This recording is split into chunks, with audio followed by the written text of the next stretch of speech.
चौधरी जी और विनोद कुमार जी आपको बता ही चुके हैं। यह जो एक आंदोलन है, इसका नाम महापरिवर्तन आंदोलन है, जो एक सामाजिक चेतना जगाने की कोशिश कर रहा है। यह आंदोलन बिहार की दयनीय स्थिति के बारे में बताने और लोगों में जागरूकता लाने का एक गैर राजनीतिक प्रयास है। मुझे राजनीति और राजनेता और सरकार से कोई लेना देना नहीं है। मैं बिहार के लिए स्वामी विवेकानंद और लोकनायक जयप्रकाश नारायण हूँ। जो स्वामी विवेकानंद ने किया और जो लोकनायक जयप्रकाश नारायण ने किया समाज के लिए, मैं वही करना चाहता हूँ। क्योंकि राजनेता, राजनीति और सरकार से जब पिछले 75 सालों में इस बिहार का भला नहीं हो सका, तो अब होने की संभावना कम है। आपके पास बहुत समस्याएं होंगी, जैसा इन्होंने कहा, हर कार्यालय में भ्रष्टाचार है कि नहीं है? स्कूल में पढ़ाई नहीं होती है, इसलिए यहाँ के बच्चे मजदूर बनते हैं कि नहीं? पूरे देश में मजदूर की सप्लाई कौन राज्य करता है? बिहार सर है।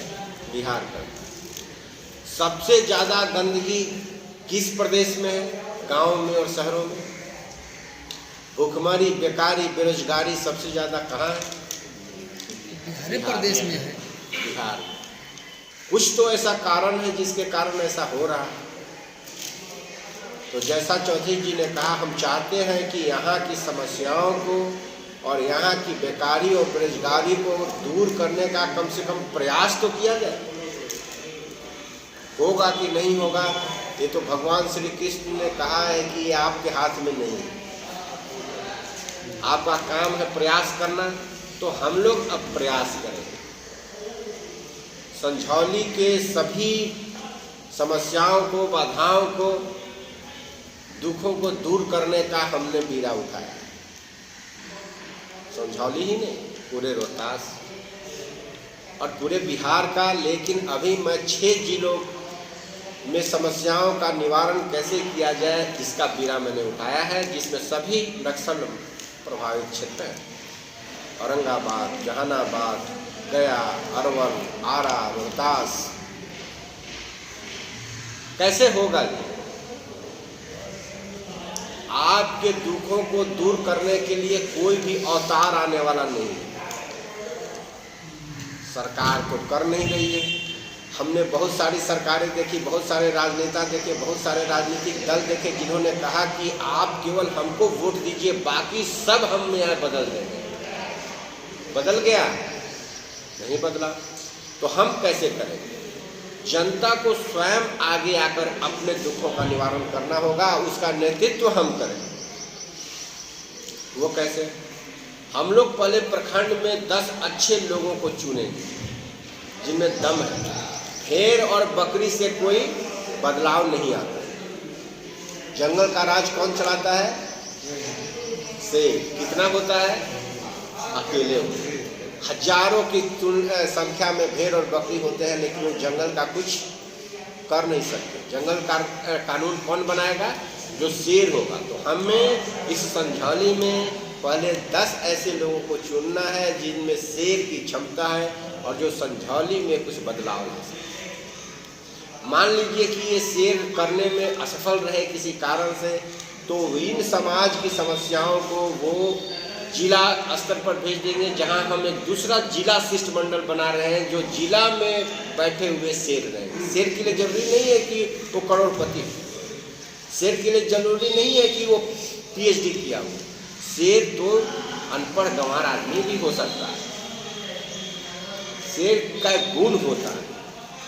हाथी बहुत बड़ा होता है, लेकिन वो राजा नहीं होता। जिराफ उससे भी बड़ा होता है, वो राजा नहीं होता। नीलगाय से बहुत छोटा शेर होता है, लेकिन राजा है वो। क्यों राजा है? क्योंकि उसमें आत्मबल है। हम ये कर सकते हैं। इसलिए आप कहीं घूमने जाएंगे जहाँ शेर दिखेगा आपको जंगल में, बाकी सब जानवर भागते हैं आपको देखकर, लेकिन शेर नहीं भागता। वो आपके सामने ऐसे गुजरते हुए जाएगा जिसे उसको कोई चिंता ही नहीं है। तो हमें ऐसे लोगों की जरूरत है। तो जिला स्तर पर 10 ऐसे लोगों को चुनेंगे, 10 से 15। और फिर अगर मान लीजिए वो लोग जिला स्तर के अधिकारियों के पास इन ग्राम की समस्याओं को रखेंगे जो प्रखंड स्तर पर नहीं उसका कोई समाधान है। मान लीजिए कि कलेक्टर एसपी साहब भी वहाँ नहीं किए, तो फिर वो जो आपकी समस्या जो प्रखंड स्तर पर नहीं हो सका जिला पर गया, जिला पर भी नहीं हो सका, तो हम लोग राज्य स्तर पर एक राज्य शिष्टमंडल बनाए जो वहाँ के डीजीपी साहब को, मुख्य सचिव को, प्रधान सचिव को देंगे कि भाई देखिए संझौली में ये समस्या थी जिसको न बीडीओ साहब किए न कलेक्टर साहब किए, अब आप देखिए। कम से कम इसका फायदा ये तो होगा कि आपकी समस्याएं संझौली से सीधा पट्टा पहुंच जाएगी बिना आपके गए हुए। तो ये कड़ी बना। अब आप बताइएगा कि जो प्रखंड स्तर के लोग होंगे उनके पास गांव की समस्याएं कैसे आ गई, क्योंकि गांव तो यहाँ से 10 किलोमीटर दूर है, उनको तो अपने ही गांव का पता नहीं है, तो उतना दूर का कैसे पता चलेगा। तो फिर हम लोग प्रखंड शिष्टमंडल के लोग हर पंचायत से एक एक आदमी चुनेंगे और वो पंचायत का जो संयोजक होगा अपने हर एक के पंचायत के अपने गाँव से एक एक आदमी को चुनेगा। तो जो वहाँ की समस्याएँ हैं वो चली आएगी। गांव का आदमी तो बताएगा ना कि हमारे गांव में ऐसा है वैसा है। अब करना क्या है, समस्याएं क्या है, तो हम लोग मूलभूत समस्याओं को उठा रहे हैं जिससे समाज बनता है और बिगड़ता है। तो सबसे मूलभूत समस्या क्या है किसी भी समाज के विकास के लिए? संगठन की सबसे जरूरी चीज है। संगठन तो बना ही दिया, अब क्या समस्या उठाई है? तो देखिए, किसी भी समाज को बढ़ाने के लिए पहले तो शिक्षा चाहिए। बिना शिक्षा के कोई भी समाज आगे नहीं बढ़ सकता और गरीब समाज का एक ही रास्ता है, वो शिक्षा है। और बिहार तो पूरा गरीब है, तो पढ़ाई होनी चाहिए। यहाँ पढ़ाई नहीं होती है, इसलिए हम लोग सब मजदूर बन रहे हैं। तो शिक्षा का स्तर बढ़ाना। दूसरा, बिहार की एक और समस्या है कि हर गांव में लड़ाई है। हर गांव में 10 की केस चल रहा है। तो गांव में कोर्ट कचहरी थाने को खाली करना है और आपस का झगड़ा आपस में सुलझाना है ताकि किसी भी गांव में कोई केस न रहे। तीसरा, गांव की सफाई करिए ताकि सब रोग न हो, क्योंकि आप अपना हॉस्पिटल की स्थिति तो देख ही चुके हैं। आप जाइएगा सासाराम में तो कहेगा कि पटना चले जाइए, पटना जाइएगा तो कहेगा कि दिल्ली चले जाइए। क्यों भाई? हमारे यहाँ कोई सुविधा नहीं। क्यों नहीं कोई सुविधा है? यहाँ काम ही व्यवस्था नहीं करती, ऊपर से नीचे तक लूटपाट मची हुई है, तो काम क्या हो? तो पहला, गांव का झगड़ा गांव में फैसला करना। दूसरा, स्कूल की शिक्षा का स्तर बढ़ाना। स्कूल में 300 नामांकन है और बच्चे 30 जा रहे हैं। 270 का ऐसे ही मिड डे मील स्कीम का पैसा आ रहा है। लोग ये पूछने जाते हैं कि ये जो पैसा मध्याह्न भोजन का आ रहा है ये कहाँ जा रहा है, इसमें हमको भी हिस्सा दीजिए। लेकिन ये नहीं पूछने जाते हैं कि पढ़ाई क्यों नहीं हो रही।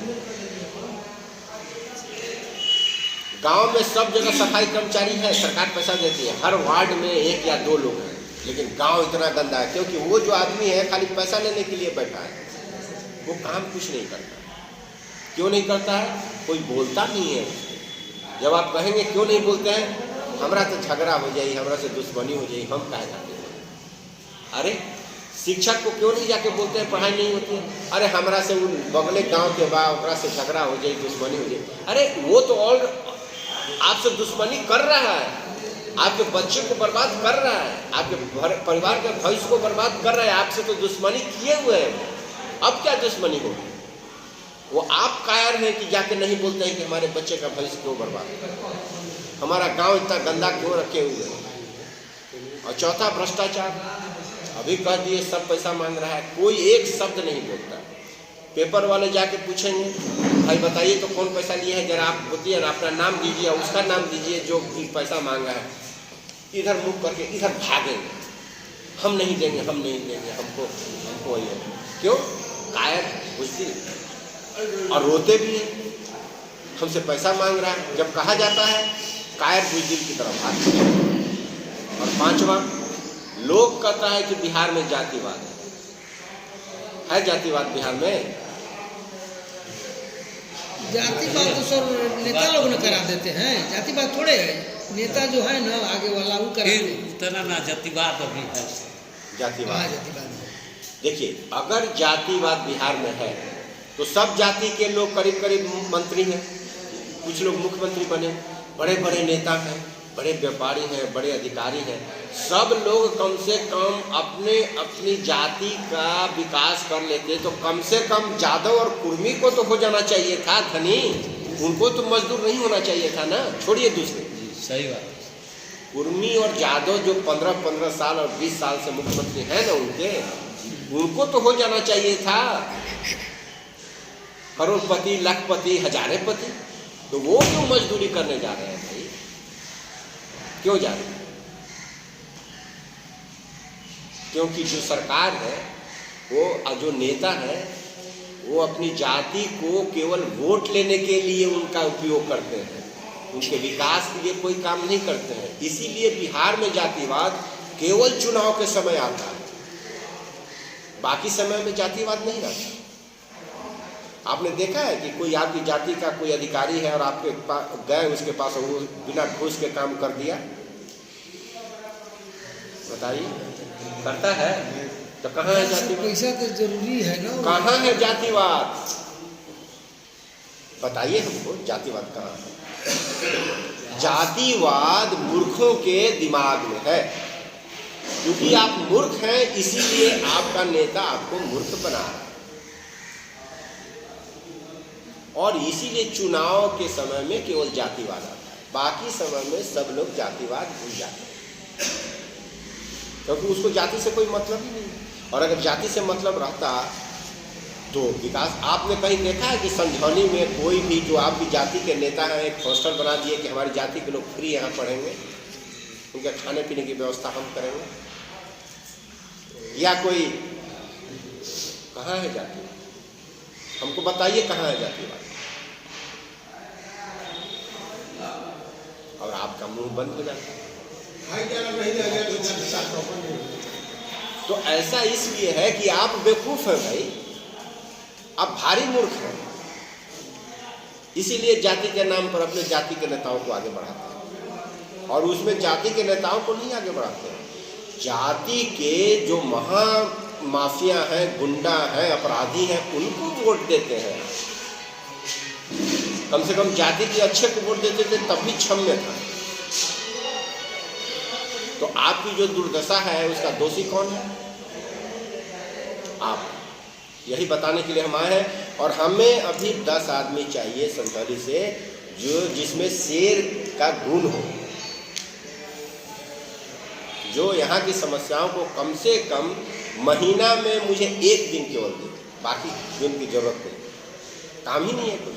1 दिन हम ही लोग लिख कर देंगे कि ये समस्या है, जाके BDO साहब, CO साहब, थाना प्रभारी को कहना है कि देखिए महापरिवर्तन आंदोलन की तरफ से हम ये आपको ज्ञापन दे रहे हैं, जो संझौली प्रखंड के गांवों की ये समस्या, बस आपका काम खत्म हो गया।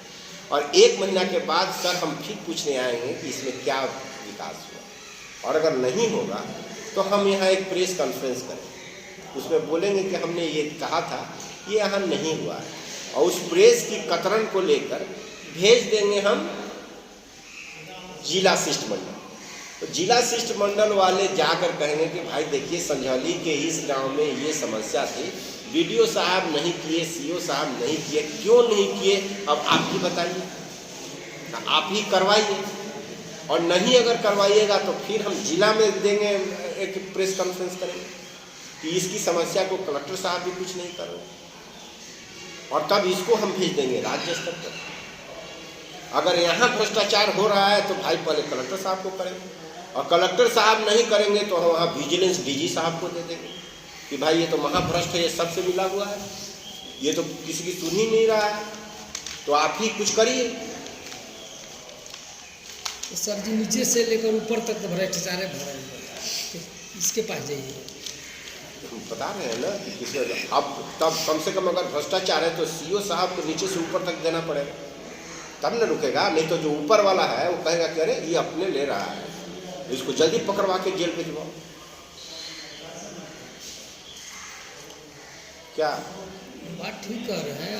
आज भी जाइएगा ब्लॉक में चाहे कोनो ऑफिस में, पैसा दे देते हैं तो तुरंत 1-2 घंटा में काम हो जाता है। लेकिन आप आज तक कभी कहे कलेक्टर साहब को जाकर कि यहाँ पैसा ले रहा है, तो दोष किसका है? सुनने वाला थोड़ा है ऐसे। आपने कहा कभी? सुनेगा कि नहीं सुनेगा वो तो बात की बात है। आपने कहा कभी? कलेक्टर की तो बात छोड़िए, हम इसे ब्लॉक के अधिकारी से ऊपर अधिकारी हम अपनी जिंदगी में 35 साल काम किए। 35 साल में आज तक मेरे पास ऐसा कोई व्यक्ति नहीं आया जो कह रहा हो कि हमारे समाज में ये समस्या है, इसको दूर करने के लिए हम आपके पास आए। हम अपने पटीदार पर झूठा केस करके 20 आदमी का नाम दे देंगे और 20 बार वो मेरे पास आएगा ये कहने के लिए कि सर ये थाना तो पैसा लेकर अरेस्ट नहीं कर रहा है। बाद में जब हम इंक्वायरी कराएंगे तो पता चला कि तो महा झूठा केस करके दरोगा जी के पास दौड़ रहा है कि अरेस्ट क्यों नहीं किया। जब वो नहीं किए तो 20 बार हमारे पास आ रहा है। लेकिन वो आदमी एक बार भी नहीं आता है ये कहने के लिए कि हमारे यहाँ संझौली में, ससराम में ट्रैफिक खराब है। लोग जब लड़कियां जाती हैं स्कूल तो उनको बच्चे बीच में छेड़ते हैं। फलाने के घर में दूसरा ज़बरदस्ती ज़मीन पर चढ़ गया है और उसको कोई सहायता नहीं दे रहा है, ये कोई कहने नहीं आया। रोड में कोई अपना घर बना लिया है, चाहे सीढ़ी रोडे पर बना लिया है, कोई आज तक कहने नहीं आया 35 साल में। लेकिन वो गांव में बैठ के कहेगा, कोई सुनता है? ऊपर से नीचे तक सब चोरे हैं। अरे सबसे बड़ा चोर तो वो आदमी है जिसके मुंह से बोली नहीं निकलती है। कम से कम 2 तो जाके कहो तब ना। नहीं, अपना काम कुछ नहीं करेगा। सब तो चोरे हैं, घर में बैठ के और बस भाषण दे रहे हैं। इतना बड़ा कायर, बुज़दिल, चोर, अपराधी और भ्रष्ट तो आप लोग हैं, जिसके कारण बिहार की ऐसी स्थिति है। तो हमको सबको नहीं करना है, क्योंकि बिहार में कम से कम तो सब मरे हुए हैं 95%, जिनका जिंदा रहना मरना कोई अंतर नहीं पड़ता है। तो इसीलिए मैंने क्या कहा, ये भेड़ बकरी तो भरे हुए हैं संझौली में, बनोतास में, बिहार में, गया में। हमको 10 आदमी चाहिए जिसमें कुछ बचा हुआ है, जो खड़ा होकर कहे, मुंह से उसकी बोली निकले कि नहीं यहाँ अत्याचार हो रहा है। तो सब ऑफिसर, हम जहानाबाद में भी ये चल रहा है, तो जहानाबाद के जिला कलेक्टर और जिला एसपी आए और उन्होंने कहा, सर यहाँ के लोगों को जहानाबाद के विकास में कोई रुचि नहीं है, वो चाहते ही नहीं है कि विकास हो, उनके परिवार का विकास हो, उनकी समस्याओं का समाधान हो, वो खुद नहीं चाहते। अगर वो आप ही करिए, अगर वो लोग चाहते हैं विकास तो आप ले आइए, आप कह दीजिए हम लोग करने के लिए तैयार हैं। अब बताइए दोष किसका है?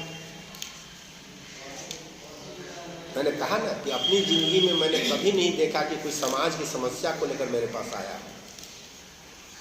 हम तो इतने दूर से आपके पास आए हैं कि बिहार का विकास करें, संझौली का विकास करें। पिछली बार भी आए थे सर। एक आदमी नहीं फिर मिला, एक आदमी फिर हमसे बात नहीं किया। हम लोग बात करने की कोशिश किए, ये आप ही की जगह के हैं, खिलई के लाल मोहन चौधरी, ये बहुत बेचारे अपने संझौली ब्लॉक के लिए परेशान रहते हैं। इनको एक आदमी नहीं मिला। हमारे इतना दूर से आके भाषण देने के बाद, सब करने के बाद कोई नहीं मिला। लेकिन बैठ के यहाँ कहेगा सब चोर है, कहीं कुछ नहीं होता है, बिना पैसा दिए काम नहीं होता। वही आदमी सबसे बड़ा भ्रष्ट है, कायर भी है, बुज़दिल भी है, मरा हुआ है। तो हमको मरे हुए की जरूरत नहीं है। इसलिए मैंने कहा कि अब हमको सभा नहीं करनी है। मैंने चौधरी जी से कहा था, मुझको भेड़ बकरियों से नहीं मिलना है, अब मेरे पास उतना समय नहीं। हमको खाली आप 5 ही दीजिए ऐसे व्यक्ति जो जिसमें दम हो, जो जिंदा हो। मरे हुए लोगों से बात करके क्या करेंगे? समझ गए? अब हमको नाम आप लिख कर दीजिए कि कौन है जो जिंदा। और यहाँ से अब हम चलें। बात को समझ गए आप? आवाज उठानी है। जिसको समझना होगा वो समझ गया होगा, जिसको नहीं समझना है उसको 100 बार कहिएगा नहीं समझ। तो अब बताइए कौन अब कौन कौन- तैयार है इसके लिए? अब नाम लिखिए, कौन काम करेगा। वो सब फालतू नाम हमको मत दिखाइए। सिग्नेचर अरे छोड़िए ये सब फालतू काम, हमको ये इधर का 10 का नाम लीजिए, सब खाली सिग्नेचर।